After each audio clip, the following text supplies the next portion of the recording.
রমজান মুবারকের মাসে সেলাই করা এক নারী এমন কি পাপ করেছিল যে তার উপর আল্লাহর কঠোর শাস্তি নেমে এলো। প্রিয় বন্ধুরা, আজ আমি আপনাদের জন্য এমন একটি ঘটনা নিয়ে এসেছি যা শুনে আপনার গায়ে কাঁটা দিয়ে উঠবে এবং আপনি তওবা করতে বাধ্য হবেন। বন্ধুরা, সেই সাধারণ সেলাই করা মেয়ে রমজানে এমন কি পাপ করেছিল যার কারণে মৃত্যুর পর তার উপর কঠোর শাস্তি আসলো। শেষ পর্যন্ত কোন গুনাহ তার জন্য শাস্তির রূপ নিল, আমি আজ এই ভিডিওতে আপনাদের সম্পূর্ণ ঘটনা বিশদভাবে বলবো। সম্পূর্ণ কাহিনী জানতে হলে দয়া করে ভিডিওটি শেষ পর্যন্ত দেখুন। বলা হয়, একটি গ্রামে ইয়াসমিন নামে এক নারী বাস করত। সে খুবই গরিব ছিল এবং তার অবস্থা খুবই শোচনীয় ছিল। তার 3টি সন্তান ছিল যাদের সে ভালোভাবে লালন পালন করতে চেয়েছিল এবং সব ধরনের সুবিধা দিতে চেয়েছিল, কিন্তু তার আর্থিক অবস্থা তাকে তা করতে দিত না। খুব অল্প বয়সেই তার বিয়ে হয়েছিল। তার স্বামী ছিল এক সাধারণ চাকরিজীবী, যার আয়ের কারণে তাদের সংসারে দারিদ্র্য ছিল। ইয়াসমিন প্রায়ই তার স্বামীকে বলত, তুমি অন্য কোথাও চাকরি খুঁজে নাও বা কোনো ব্যবসা করো, কারণ এভাবে আমাদের সংসারের অবস্থা কখনোই ভালো হবে না, আমরা এভাবেই গরিব অবস্থায় কষ্ট করে মরে যাব। কিন্তু তার স্বামী শিক্ষিত ছিল না এবং চাকরির সুযোগও কম ছিল, তাই সে বলতো, আমি অনেক চেষ্টা করি কিন্তু কোথাও কোনো কাজ পাচ্ছি না, আমি কিভাবে কাজ খুঁজব, কোথায় খুঁজব। সে অসহায়ভাবে মাথা ধরে বসে থাকত, আর ইয়াসমিন তার সঙ্গে ঝগড়া করত এবং বলতো, আমাদের সন্তান হতে চলেছে, আমরা আর কতদিন এমন দরিদ্র জীবন যাপন করব। কিন্তু তার স্বামী তার কথা শুনত না। সংসারের ঝগড়াঝাঁটিতে সে ক্লান্ত হয়ে পড়েছিল। এরপর যখন ইয়াসমিনের ঘরে প্রথম কন্যা সন্তানের জন্ম হলো, তখন সে তার প্রতি মায়া অনুভব করল এবং তার সঙ্গে ভালোবাসায় সময় কাটাতে লাগলো। কিন্তু যখন মেয়েটি একটু বড় হলো, তখন তার চাহিদাগুলো আবার ইয়াসমিনকে তার স্বামীর সামনে এনে দাঁড় করালো। সে বলতে লাগলো, এখন আমাদের একটি মেয়ে হয়েছে, তুমি খুব কষ্ট করে আমার চাহিদাগুলো পূরণ করো, কিন্তু এখন এই শিশুর চাহিদা কিভাবে মেটাবে? তুমি অন্য কোনো কাজ খুঁজে নাও কেন? ইয়াসমিনের স্বামী রেগে যেত এবং ক্ষুব্ধ হয়ে বলতো, আমি কিভাবে সংসারের খরচ চালাবো? তুমি ভালো করেই জানো আমার বেতন কতটুকু, যা বেতন পাই তা তোমার হাতে তুলে দিই, আমি কিভাবে তোমার এই অতিরিক্ত খরচের টাকা জোগাড় করব? আমি কি ডাকাতি করতে পারি? আর না চুরি করতে পারি? তাই যা পাচ্ছি তাতেই ধৈর্য ধরো ও শুকরিয়া আদায় করো। ইয়াসমিনের স্বামী বিরক্ত হয়ে এই কথা বলে নিজের স্ত্রীকে রেখে অন্য ঘরে গিয়ে ঘুমিয়ে পড়ে, আর ইয়াসমিন সারা রাত কষ্ট পেয়ে কুঁকতে কুঁকতে কাঁদতে থাকে। এই পরিস্থিতির মধ্যেই ইয়াসমিনের দ্বিতীয় সন্তান আসতে চলেছে, আর এখন আবার তার দুশ্চিন্তা, সংসারের সব খরচ কিভাবে সামলাবে। দুশ্চিন্তা আর মানসিক চাপের কারণে তার শরীর খারাপ হতে থাকে এবং সে উচ্চ রক্তচাপের রোগী হয়ে যায়। অনেক কষ্টে তার এক পুত্র সন্তান জন্ম নেয়, যদিও ডাক্তাররা তার অবস্থা দেখে আশঙ্কিত ছিল, কিন্তু আল্লাহর রহমতে মা ও সন্তান দুজনেই সুস্থ ছিল। কয়েক মাস এভাবেই কেটে যায়। ইয়াসমিন তার 2 সন্তান নিয়ে ব্যস্ত হয়ে পড়ে। বড় মেয়েটি এখন 3 বছরে পড়েছে আর ছোট ছেলে 6 মাসের হয়েছে। আবার ইয়াসমিনের মনে পড়তে থাকে, মেয়েকে স্কুলে ভর্তি করাতে হবে, আর এর জন্য ভালো পরিমাণ অর্থের প্রয়োজন। আবারও সে স্বামীর সামনে গিয়ে টাকা চাইতে থাকে, কিন্তু তার স্বামী অসহায়ভাবে বলে, আমি চেষ্টা করব তোমাকে কিছু বেশি টাকা দিতে, কিন্তু তুমি জানো আজকাল চাকরির অবস্থা কেমন, যদি আমি মালিকের কাছে বেশি টাকা চাই তাহলে সে হয়তো আমাকে কাজ থেকেই বের করে দেবে, আর যদি কাজ হারাই তাহলে সংসার চালানোই কঠিন হয়ে যাবে। একথা শুনে ইয়াসমিন মন খারাপ করে বসে থাকে, কিন্তু তার মনের গভীরে একটা তীব্র ইচ্ছা, সে কিছু করবে। সে তার সন্তানদের জন্য ভালো জীবন দিতে চায়, ভালো খাবার দিতে চায়, ভালোভাবে বড় করতে চায়, কিন্তু কি করবে তা বুঝতে পারছিল না। ঠিক এই সময় তাদের মহল্লায় এক নতুন মহিলা ভাড়া নিতে আসে। ইয়াসমিনের বাড়ি থেকে মাত্র 2টো ঘর পরেই সে থাকত। সে এক বিধবা ছিল, যার 2 সন্তান ছিল, আর স্বামীর মৃত্যুর পর সে একাই সংসার চালাচ্ছে। ধীরে ধীরে ইয়াসমিনের সঙ্গে তার পরিচয় হয়। তখন ইয়াসমিন জানতে পারে সেই মহিলা বাড়িতে সেলাইয়ের কাজ করে এবং এভাবেই জীবিকা নির্বাহ করে। মহিলার নাম ছিল সাকিনা। ইয়াসমিন মনে মনে ভাবে, এই কাজ তো সহজ, তারও উচিত সেলাই শেখা, তাহলে হয়তো তার জীবন কিছুটা সহজ হবে এবং সন্তানদের ভালোভাবে বড় করতে পারবে। এই ভাবনা থেকেই ইয়াসমিন সাকিনার কাছে গিয়ে বলে, আপনি কি আমাকে সেলাই শেখাতে পারেন? আমি সত্যিই খুব সমস্যার মধ্যে আছি, আমার স্বামীর উপার্জন দিয়ে আমাদের চলে না, আমার সন্তানদের ভালো জামাকাপড় পর্যন্ত নেই, ভালো খাবার জোটে না, যদি আমি সেলাই শিখতে পারি তাহলে হয়তো আমার কষ্ট কিছুটা কমবে। ইয়াসমিনের অনুরোধ শুনে সাকিনা হাসি মুখে রাজি হয়ে যায়। সে বলে, এতে কঠিন কিছু নেই, তুমি প্রতিদিন আমার কাছে এসো, আমি নিশ্চিত তুমি খুব তাড়াতাড়ি শিখে ফেলবে। এইভাবেই ইয়াসমিন সাকিনার কাছে যাওয়া শুরু করে। প্রতিদিন সকালে সন্তানদের স্কুলে পাঠিয়ে সে সাকিনার কাছে চলে যেত। সাকিনার সন্তানরাও স্কুলে চলে যেত। তখন তারা দুজনে বসে কাপড় সেলাই করত। ইয়াসমিন ধীরে ধীরে কাজ শিখছিল এবং তারপর খুব দ্রুত তার কাজে উন্নতি হতে লাগলো। এখন তো সে সাকিনার সাহায্য ছাড়াই সেলাই করতে পারত। যেদিন সে প্রথমবার একটি সালোয়ার কামিজ সেলাই করলো, সেদিন সে ভীষণ খুশি হয়েছিল এবং আনন্দের সাথে সে তার স্বামীকেও এ বিষয়ে জানাল। কিন্তু তার স্বামী এই কথা শুনে কোনো বিশেষ আনন্দ প্রকাশ করল না, বরং বলল, এই সেলাই করে তুমি কত টাকা রোজগার করতে পারবে? খুব বেশি হলে কয়েকটা টাকা পাবে। তুমি তো জানো এখানে কেমন পরিস্থিতি, আমাদের মতোই লোকেরা এখানে থাকে যারা সেলাইয়ের জন্য তোমাকে সামান্যই টাকা দেবে। স্বামীর কথাগুলো ইয়াসমিনের মন ভেঙে দিল আর সে চুপচাপ রয়ে গেল। কিন্তু সে মনে মনে ঠিক করে নিল যে একবার সাহস করে নিজের পরিস্থিতি বদলানোর চেষ্টা সে করবেই। এই ভাবনা নিয়ে সে নিয়মিত বাড়িতে কাপড় সেলাই করা শুরু করলো। শুরুতে খুব অল্প কাজ পেত, কিন্তু ধীরে ধীরে তার কাজে পরিপাটি ভাব ও দক্ষতা আসার সাথে সাথে তার কাজের পরিমাণও বাড়তে লাগলো। এখন ইয়াসমিন ভীষণ ব্যস্ত হয়ে পড়েছিল। সে সারাদিন কাপড় সেলাই করত এবং প্রায়শই বাড়ির কাজ ও বাচ্চাদের উপেক্ষা করত। এই সময়ের মধ্যেই সে তৃতীয়বার গর্ভবতী হয়ে পড়ল এবং তার শরীর বেশ খারাপ থাকতে লাগলো। তবুও সে সেলাইয়ের কাজ ছাড়েনি। সে অবিরত সেলাই করত, বাচ্চাদের অবহেলা করত এবং নিজের কাজে মন দিত। তৃতীয়বার তার আবার একটি কন্যা সন্তান জন্ম নিল আর ইয়াসমিন খুব দুর্বল হয়ে পড়ল। কিন্তু এই সময়েও সে সেলাই করা বন্ধ করেনি। ইয়াসমিনের বড় মেয়ে বড় হয়ে উঠছিল। বড় দুই সন্তান স্কুলে যেত আর তাদের সব খরচ ইয়াসমিনই চালাতো। তার স্বামীর সামান্য আয়ে শুধু দুবেলার খাবার জোগাড় করাই কঠিন হয়ে পড়েছিল। এদিকে সাকিনা এখান থেকে চলে গিয়েছিল, কারণ এই বাড়ির ভাড়া বেড়ে গিয়েছিল আর সে এত ভাড়া দিতে পারত না। তাই সে অন্য কোথাও কম ভাড়ায় একটি বাড়ি নিয়ে চলে গিয়েছিল। ইয়াসমিন দিনরাত কঠোর পরিশ্রম করে মানুষের কাপড় সেলাই করে ও টাকা বাঁচিয়ে একটা ছোট প্লট কিনে ফেলেছিল। তার ইচ্ছা ছিল খুব শিগগিরই সেখানে একটি বাড়ি বানাবে, কারণ সে ভাড়া বাড়িতে থেকে ক্লান্ত হয়ে পড়েছিল এবং এখন এই ঝামেলা থেকে মুক্তি পেতে চেয়েছিল। তার বাচ্চারা বড় হচ্ছিল আর তাদের খরচও দিন দিন বাড়ছিল। ইয়াসমিনের এখন চশমা লাগতো। সে আগের চেয়ে অনেক দুর্বল হয়ে পড়েছিল। তার স্বামীর প্রতি তার কোনো আবেগ ছিল না, আর তার স্বামীও কঠোর পরিশ্রম করে রাতে ক্লান্ত হয়ে বাড়ি ফিরত এবং ইয়াসমিনের সামান্য মনোযোগের জন্য অপেক্ষা করত। এই সময় রমজানের রোজা শুরু হয়েছিল। তারপর একদিন হঠাৎ কি হলো কে জানে, ইয়াসমিনের শরীর খারাপ হতে লাগলো।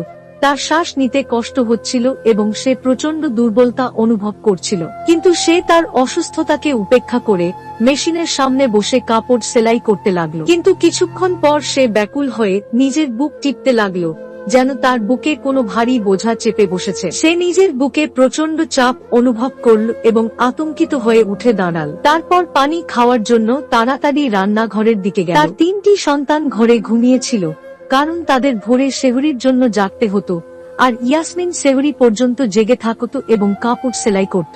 সেই সময় যখন সে রান্নাঘরে এল, এক গ্লাস পানি হাতে তুলে নিল এবং ঠোঁটে লাগানোর সঙ্গে সঙ্গে হঠাৎ তার হাতের শক্তি হারিয়ে গেল এবং সে মাটিতে পড়ে গেল। না জানি কতক্ষণ সে সেই অবস্থায় পড়েছিল। যখন তার স্বামীর ঘুম ভাঙল, সে পানি পান করার জন্য রান্নাঘরে এল এবং ইয়াসমিনকে মাটিতে পড়ে থাকতে দেখে আতঙ্কিত হয়ে গেল। সে ইয়াসমিনকে নাড়াচাড়া করল, ডাকতে লাগলো, কিন্তু ইয়াসমিনের আত্মা আগেই তার শেষ যাত্রায় পাড়ি জমিয়েছিল। ইয়াসমিনের স্বামী ভীষণ উদ্বিগ্ন হয়ে পড়ল। সে কল্পনাও করতে পারেনি যে ইয়াসমিন তাকে হঠাৎ ছেড়ে চলে যাবে। সে পাগলের মতো তাকে ডাকতে থাকলো, কিন্তু কিছুই কাজে এলো। ইয়াসমিন মারা গিয়েছিল এবং তখন রান্নাঘরের মেঝেতে নিথর পড়েছিল। অনেক কষ্টে সে ইয়াসমিনকে তুলে চারপাইয়ে শুইয়ে দিল। বাবার কান্না শুনে তার 3টি সন্তানও জেগে উঠল। তারা জানতই না যে কত বড় ক্ষতি হয়ে গেছে, যে তাদের মা এই পৃথিবী ছেড়ে চলে গিয়েছে। তারা এই বাস্তবতা সম্পর্কে সম্পূর্ণ অজানা ছিল। যখন তারা মায়ের নিথর দেহ দেখল, তখন হাউমাউ করে কাঁদতে লাগলো, ছট করতে লাগলো। মায়ের স্মৃতিচারণ করতে করতে তাদের চোখ দিয়ে অঝরে জল পড়তে লাগলো। তাদের চিৎকার শুনে পাড়া প্রতিবেশীরাও জেগে উঠল এবং ইয়াসমিনের বাড়িতে এসে ঘটনা জানতে পারল। যখন তারা শুনল যে ইয়াসমিন মারা গিয়েছে, তখন সবাই অবাক হয়ে গেল, শোকে স্তব্ধ হয়ে গেল। ইয়াসমিনের এত হঠাৎ চলে যাওয়া কেউই বিশ্বাস করতে পারছিল না। পরিবারের নিকট আত্মীয়দের খবর দেওয়া হয়েছিল এবং কয়েক ঘন্টার মধ্যেই সবাই এসে উপস্থিত হয়েছিল। জোহরের নামাজের পর তার জানাজার ঘোষণা করা হয়েছিল। বাড়ি, আত্মীয় স্বজন ও পাড়া প্রতিবেশীদের ভিড়ে ভরে গিয়েছিল। সবাই ইয়াসমিনের প্রশংসায় মেতে উঠেছিল। আহ, ইয়াসমিন কত ভালো ছিল! সে কখনো তার অভাবন্টনের কথা কাউকে বলেনি। সে কঠোর পরিশ্রম করত, স্বামীর পাশে দাঁড়িয়ে জীবনযাপন করত, দিনরাত সেলাই করে প্রতিটা টাকা পয়সা জমাত। উপস্থিত প্রতিটি নারীর মুখে এমন কথাই ছিল। সবাই নিজ নিজ ভাষায় ইয়াসমিনকে স্মরণ করছিল। তার 3টি সন্তান তখনও স্তব্ধ হয়েছিল, যেন তারা বিশ্বাসই করতে পারছিল না যে তাদের মা আর নেই। ইয়াসমিনের স্বামীও গভীর শোকে ডুবেছিল। প্রতিবেশীরা তাকে সান্ত্বনা দেওয়ার চেষ্টা করছিল, কিন্তু সে মাথা নিচু করে বসেছিল এবং তার অতীত জীবন নিয়ে ভাবছিল। ঠিক তখনই ইয়াসমিনকে গোসল দেওয়ার জন্য এক নারী এসে হাজির হল। গোসল দেওয়ার পর কিছুক্ষণ পরে সবাইকে ইয়াসমিনের শেষবারের মতো মুখ দেখানো হল। তখনও ইয়াসমিনের মুখে এক অপার শান্তির ছাপ ছিল, যেন সে ঘুমিয়ে আছে। কোথাও থেকে বোঝাই যাচ্ছিল না যে তার আত্মা দেহ ত্যাগ করেছে। এরপর জানাজা নিয়ে যাওয়ার সময় হয়ে এলো। 4 জন এগিয়ে এল জানাজা তুলতে। তাদের মধ্যে ইয়াসমিনের স্বামীও ছিল। কিন্তু যখন তারা জানাজা তোলার চেষ্টা করল, তারা অবাক হয়ে গেল। জানাজা খুব ভারী হয়ে গিয়েছিল। এমন মনে হচ্ছিল যেন 1000 মণ ওজন সেই চৌকির ওপর রাখা হয়েছে। 4 জন লোক অবাক হয়ে একে অপরের দিকে তাকাল, কারণ জানাজা একটুও নড়ছিল না। তারা আবার একে অপরকে ইশারা করল এবং শাহাদাতের কালিমা পড়তে পড়তে চৌকি তোলার চেষ্টা করল, কিন্তু আবারও একই ঘটনা ঘটল। চৌকি একটুও নড়ল না, বরং মনে হচ্ছিল যেন বহু মানুষ একসঙ্গে মিলেও এটি তুলতে পারবে না। ইয়াসমিনের স্বামী বাইরে থেকে আরো 2-3 জন যুবককে ডেকে আনল এবং তাদের সাহায্য করতে বলল। তারা এসেও জানাজা তুলতে লাগলো, কিন্তু এবারও একই অবস্থা দেখা গেল। ইয়াসমিনের মৃতদেহ একটু নড়ল না, বরং এখন মনে হচ্ছিল যেন এর ওজন আরো বেড়ে গেছে। পরিস্থিতি আরো গুরুতর হয়ে উঠল। সেখানে উপস্থিত মহিলারা নিজেদের মধ্যে কথা বলতে লাগলো, আরে মৃতদেহ এত ভারী কেন হয়ে গেল? ইয়াসমিন কি এতই পাপী ছিল যে তার পাপের বোঝা তার মৃতদেহের ওপর চেপে বসেছে? এখন কিভাবে জানাজা নিয়ে যাওয়া যাবে? প্রত্যেকে নিজের মতো করে বিভিন্ন ব্যাখ্যা দেওয়ার চেষ্টা করছিল। ইয়াসমিনের স্বামী খুব চিন্তিত হয়ে পড়েছিল। সে চেয়েছিল যেন লোকেরা এ ধরনের কথা না বলে, তাই সবাইকে চুপ করানোর চেষ্টা করল। কিন্তু উপস্থিত মহিলাদের কথা থামছিল না। সবার মুখে উদ্বেগের ছাপ ছিল, কারণ কেউই বুঝতে পারছিল না যে মৃতদেহটিকে কবরস্থানে কিভাবে নিয়ে যাওয়া হবে। ঠিক তখনই ভিড়ের মধ্য থেকে একজন বৃদ্ধ আল্লাহওয়ালা ব্যক্তি সামনে এগিয়ে এলেন। তিনি পরিস্থিতি সম্পর্কে জানতে চাইলেন, আর ইয়াসমিনের স্বামী তাকে পুরো ঘটনাটি জানাল। এটি শুনে সেই বৃদ্ধ বললেন, নিশ্চয়ই ইয়াসমিন তার জীবনে এমন কিছু পাপ করেছে, যার জন্য আজ এই পরিস্থিতির মুখোমুখি হতে হচ্ছে। যতক্ষণ না এই সমস্যার সমাধান হবে, ততক্ষণ এর মৃতদেহ উঠবে না। চেষ্টা করো মনে করতে ইয়াসমিন এমন কি করেছিল, যার কারণে এই অবস্থা তৈরি হয়েছে। বৃদ্ধের কথা শুনে ইয়াসমিনের স্বামী চিন্তায় পড়ে গেল, কিন্তু কিছুতেই বুঝতে পারছিল না এমন কি পাপ হতে পারে যার জন্য ইয়াসমিনের শাস্তি হচ্ছে।